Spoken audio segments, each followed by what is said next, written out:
Hi, it's Marina, the Soul Alchemist, and it's time for Pick Your Own Card weekly guidance for the 26th through to the 2nd of July. So we're heading into a new month.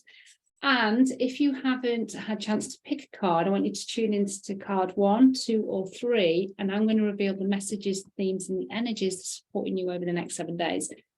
Listen for the bonus card. This week it is all about karmic challenges, and looking at all of these cards, I would encourage you to listen to every single one because all of them weave into each other. And I know I've said that, I say that every week, and each week it happens. And this week is this is almost like a story going from 1, 2, and 3 to kind of how you can evolve over your week. And then the karmic challenges is just kind of the icing on the cake, cherry on top. So do take the time to listen to all 3 because I think you'll find all 3 messages beneficial. So if you've picked card 1 as your specific main focus, and as I say, go and listen to all 3 because they're all going to help and support you. It's lack and scarcity. So this is part of the wealth chamber because these cards, the Akashic Oracle card deck, are made up of 7 chambers with 7 cards in each. This is the Akashic Oracle card deck. It's my deck. And there's 7 cards within each of these chambers. So there's 49 cards in total. Lack and scarcity. So what I got with this card is there's a requirement or an opportunity for you to accept the status quo, accept what you can't hang on to, and allow the things that don't serve you, the things that you are perhaps really clinging on to because there's fear underlying those, and allow them to be released from your grip. What I want you to notice is we've got this like really harsh, dry, arid ground, and it's almost like this woman has gone into a position of surrender because she's not going to fight it anymore. She's kind of chosen to accept what she can't change and surrender to a process and surrender to what may need to happen. And from that place, we can allow this growth. We can allow this kind of new potential opportunities, new ideas, inspirations, new money flow, love flow, health flow, wherever your lack and scarcity sits within your life, because it doesn't have to just be about money, then you are allowing a new flow of energy to come into your experience. But we have to reach a point of surrender and allowing and letting go of the control, trying to control the outcomes, trying to know it all, trying to see every kind of point of the pathway. And once we just like, okay, I'll just see how it lands, or I'm just going to see what happens, I'm going to, leave it to the universe to support me. From that perspective, you are then allowing for flow to come into your experience. But when we hold on tightly and we're trying to control the outcome and we're trying to control how we receive love and what that person perhaps needs to have as attributes and personality, or with your health, I really want to kind of focus on my health here, but perhaps that's not the underlying thing that you need to look at.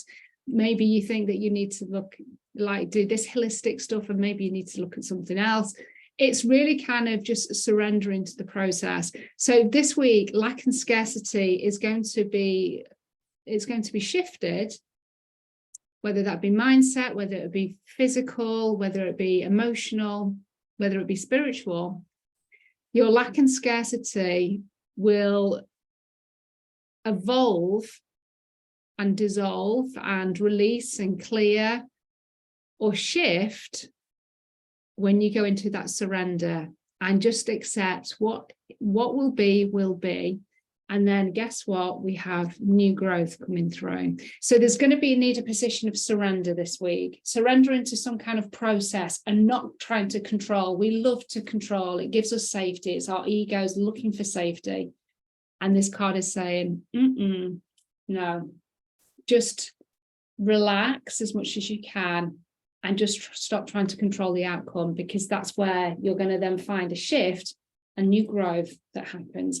So it's a beautiful card. Might look a bit scary when you're first looking at it, but you don't need to be scared. It is perfect, but you've got to have some courage to surrender. And that is the thing that we feel scared about, because sometimes it can feel like we're jumping off a cliff when we surrender. And that could also look like asking for support, surrendering in terms of not doing everything, not needing to do everything, letting go of the meaning that we make around that and the judgment, and allowing ourselves to receive support. Ask for support, receive support. So that's card 1, but that's not your only message. Please do listen to cards 2 and cards 3, because honestly, they all link together. And if you want to go deeper and you want to work with me, say for 12 months or just for a single session, then I can do Akashic Oracle readings that include Akashic record healing. And that's a 60-minute session that we do on Zoom. There's 8 cards, and we get into the nuts and bolts of your next 3 months. And you can start those sessions from £33, or you may want to get your own Akashic Oracle card deck with the masterclass and the key, so you can play along with me each week and learn to practice using these cards and picking up on your own messages as you play along with me each week. So card 2, this is your next part of this weekly reading. Go back and listen to card 1 if you haven't read it, haven't listened, because it relates to this card. Forgiveness. Okay, so we've done the surrender with the card 1 to allow new growth to come through. But do we also need to forgive? You can see that this female is stepping forward into the sky, ready to take flight with the birds. She's released those shackles that were holding her back. She's got this freedom. She's got this sense of expansion and space, this kind of this kind of space in front of her. She doesn't know where she's going, but she's just feeling this sense of like openness.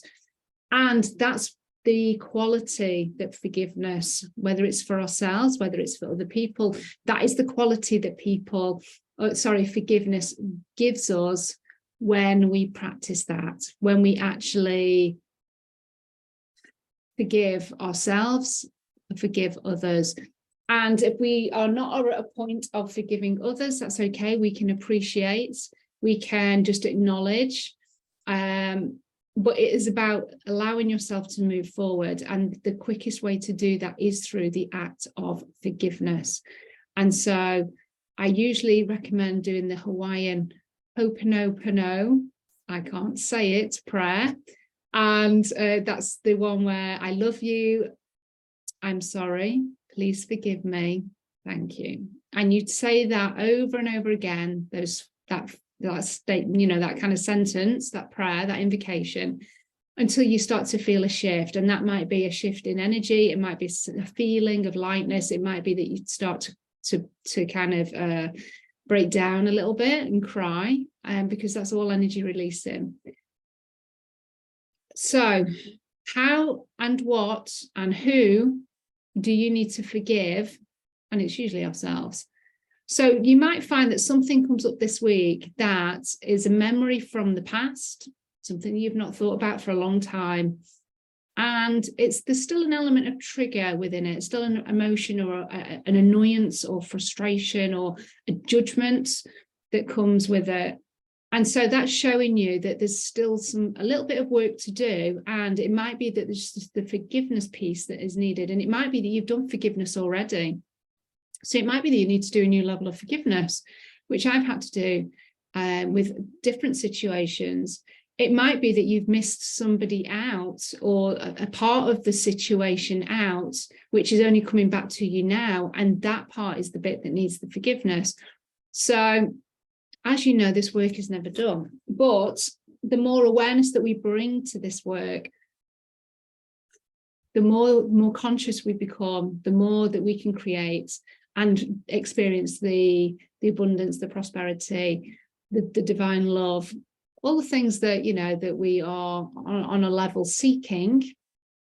We're more able to create that in a short space of time. The more awareness, the more soulful consciousness we have on ourselves and our behaviors and our beliefs and our triggers and our patterns and all of those things. So forgiveness, what do you need to forgive, or who or what circumstance. And as I say, it might be just something where you're keeping yourself stuck because you're harboring about something and you're just not letting it go. And it's like, and that goes back to the card 1, where we go into surrender. When we surrender, we can allow the abundance and the flow of prosperity to come to us. But when we are holding on tight for whatever reason, then we are clogging ourselves up, we're blocking. So the forgiveness is another way for us to have flow, have freedom, have this expansion, take flight in a new way, perhaps in a new direction or to new levels. So forgiveness, what can you forgive, or what do you need to forgive? And there might be something that you're not aware of until right till the end of the week. It might be you're heading into July and you're like, I've still not done this forgiveness thing. I'm still not sure. Don't rush the process. Just know that there is things to forgive, and you've just got to wait for it to present itself. Or you may want to do a bit of journaling on it, or do some kind of forgiveness meditation. And it might be because you're in that position, in that state, that it comes to mind. So again, if you want to go deeper and have your own empowerment oracle session, or you want to buy these Akashic oracle cards and play along with me each week, please reach out. You can work with me for 12 months from £33 a month. And that is the most affordable but transformational way to work with me with these particular cards. So you virtually get one session for free. So it's a 60-minute session that you would have every 3 months, and it includes Akashic record healing as well. Okay, so we're going to go on to 3. This is a repeater, and we are kind of finishing up these 3 cards. So as I say, if you've not listened to cards 1 or cards 2, then please go and listen to those. But we then now have card 3, which is divine strategy. So we've done the surrender piece, we're allowing the flow, we've done the forgiveness, we're starting to feel expansion, we're starting to see things open up for us, we're starting to feel lighter.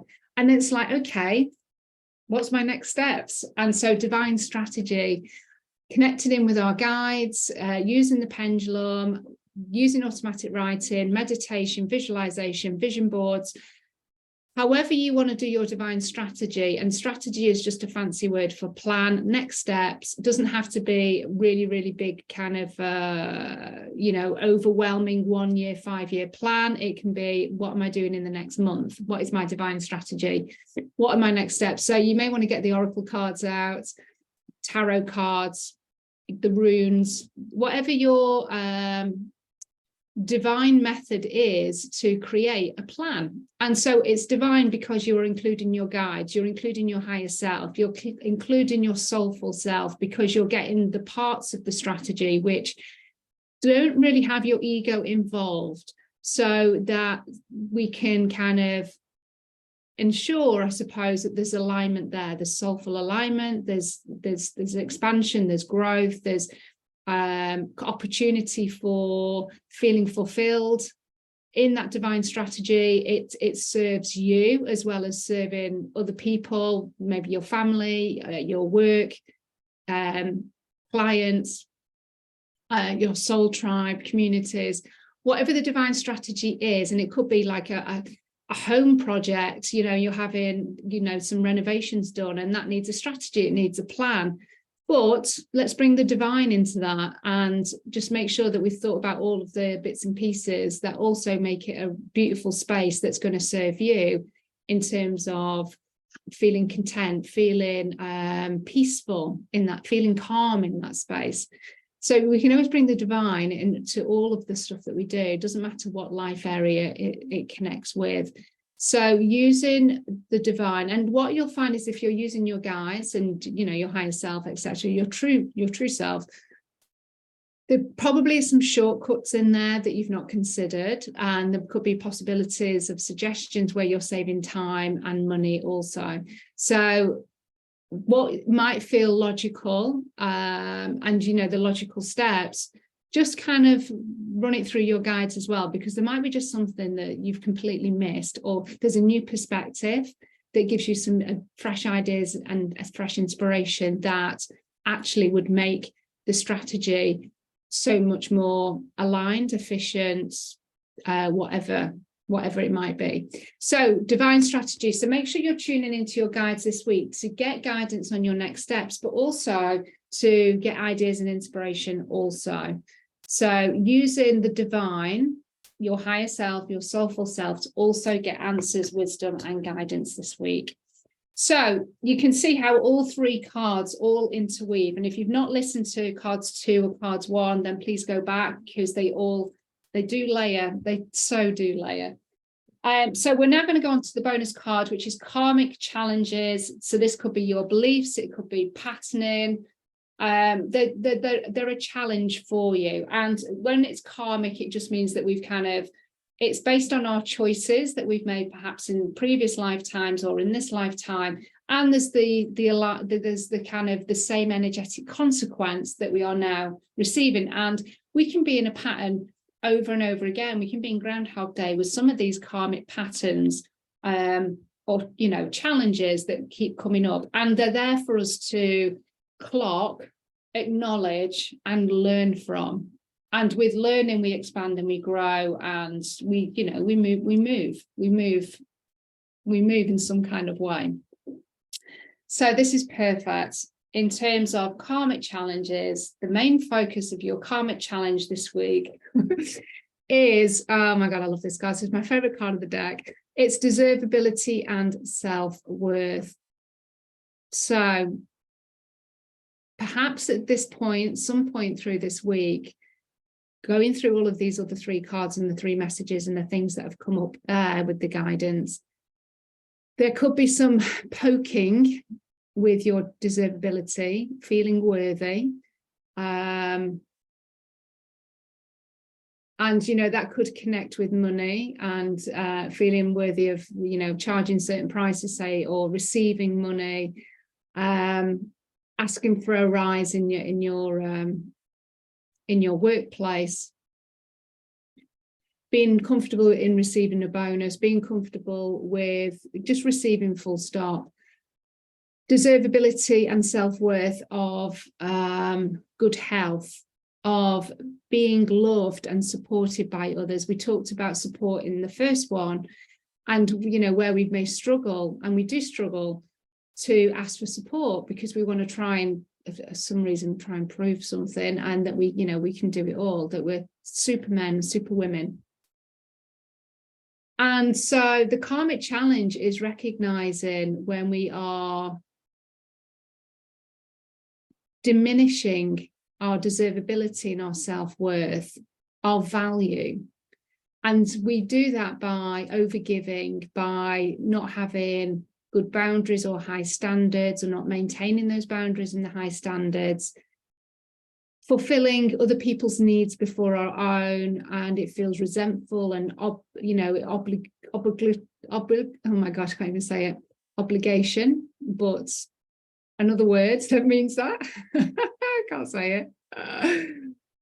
So deservability and self-worth, that is the karmic challenge. So it's about maintaining. You see how that female has stood there and she's got her shoulders pulled back, and she's holding her head up, and she's directly looking at us in the card. And so you don't get any doubts around her feeling worthy in her skin and what she represents. And she knows that her skills and her gifts and her knowledge and her wisdom is what brings her value. And she's not attaining value through validation from others, or from, money, for instance, or through achieving levels of certification or success. And don't get me wrong, they are good pointers and they do make us feel good, but sometimes we can be stuck in a pattern or a cycle where that is the only way that we get validated with our worth. It's the only time that we feel that we are good enough. And we need to look at where we can feel good enough all of the time, despite what is going on around us and the challenges that we face, and that we don't shrink, we don't contract, and we maintain this level of self-worth in all that we have, all that we are, all that we be, not necessarily all that we do, because that's where it's linked to being rewarded in some way for what we do. So how can you feel worthy in who you are? And just know that you are, just have every right as everybody else to be of the same value and of worth and existing in your experience every single day, the same as every other person. So the person that you regard maybe as, being super rich or super successful or has a really fulfilling relationship or whatever, there is no difference between you and them. But it might be that their self-worth is perhaps on a higher level than yours. And so it's where you can elevate your ability to feel worthy in who you are. And who you are. So there is a karmic challenge there. So you're going to probably find that there is a trigger or something that comes up this week where you may just not feel enough. And so that just watch the behavior around that, because that can then have us compare ourselves to others. And when we start to go down that spiral, we kind of can start to really bring our emotions down, and our thoughts, really start to ramp up, and the ego may step in, and it kind of goes into this whole cycle. So how can you continue to maintain your self-worth? And it might be that you have to do a bit of a list on what you believe your value and your worth is in terms of your attributes, your skills, and your gifts. So if you didn't have any possessions or any money, and you just had to go off your skills and your gifts, and for some of you, it'll be your abilities to have, real empathy for people, or hold space for people, or be able to listen, or fix things. Some people are natural fixers, or have a really creative eye, or are really musical. What are the things that you have that don't rely on material things and achievements and stuff like that? Maybe get a bit of a list on that, because that's the stuff that can't be taken away from you. Once you've gained it, it can't be taken away. And that's stuff that is valuable. And so that's the thing that we need to start to recognize in ourselves to elevate our self-worth and deservability. Knowing that we have every right as everybody else to have an equal share of abundance and prosperity and wealth and love and health. We are deserving of all of that, and that we should always feel more than good enough to receive that. So if you are not feeling that this week, or there is something that comes up for you that has you go on that bit of spiral that I've talked about, then just notice what it was and start to ask yourself, where's this from? Where has it come from? Does it relate to a particular memory or incident that I've gone through? Is it perhaps reflected or programming from family, because my parents perhaps didn't have very good self-worth, they didn't have a high regard for themselves? Where is it from? So just start to kind of give a bit more awareness, because then you can start to work with that, and you can start to move through it and elevate it. This is being shown because we've got an opportunity to elevate and step into our worthiness and deservingness in a big way. And when we do that, we are able to attract greater frequencies of abundance and prosperity, because we know on all levels that we are worthy of it. And so we can acknowledge it, we can accept it, we can hold on to it, we can attract it. Okay, so let me know how those cards resonate. I hope you enjoyed that big reading. They all interlink, and I hope you agree with that, because they totally give a complete picture for the week coming up. But if you want to have your own 3-month Empowerment Oracle session, or you want to maybe play along with me each week with the cards, get your own key and the masterclass, then check out the links in the comments. Please do leave your comments. Please do subscribe if you're not subscribed to the channel. And I've also will have placed some kind of journey, AKASHIC journey, healing journey that relates to the cards this week, that will just support you a little bit further with some healing. So let me know how you get on. Have a fabulous week, and I'll speak to you soon. Love and blessings. Bye.